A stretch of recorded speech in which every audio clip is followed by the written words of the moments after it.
Здравейте, приятели на канал Царството на цветята. В епизода ще ви представя горската теменужка. Наричате също меризлива теменуга, благовонна теменуга, любика, любиче, диво оче, кокорче, планинска теменуга. Лечебните свойства на нежната и ароматна горска теменужка са познати от древността. Още Хипократ, а и други древни лечители са прилагали билката като лечебно средство. Използват се цветовете, корените или цялото растение. Външно се прилага под формата на компреси при кожни заболявания, обриви, краста, хронични екземи. Отвара, чай или сироп от билката се използват като средство, успокояващо кашлицата и спомагащо за отхрачване.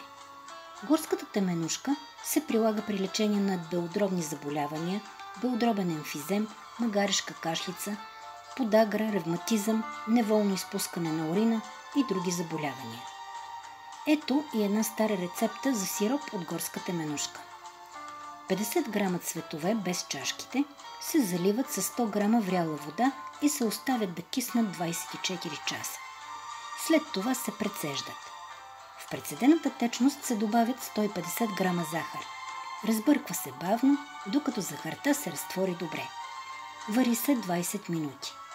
Когато изстине, се прецежда през ленено платно или тензух. Приема се по една супена лъжица 3 пъти дневно. Съхранява се на хладно и тъмно място. Горската теменужка цъфти в ранна пролет. Тогава се берат цветовете й. Корените на растението се събират през месеците септември-октомври.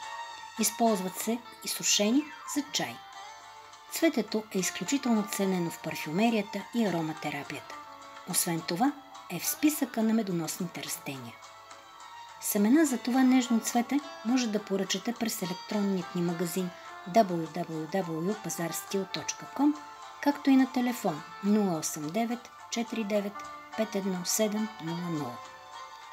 Абонирайте се за нашия видеоканал Царството на цветята. Така ще може да следите и да получавате известия за всички нови епизоди, които публикуваме.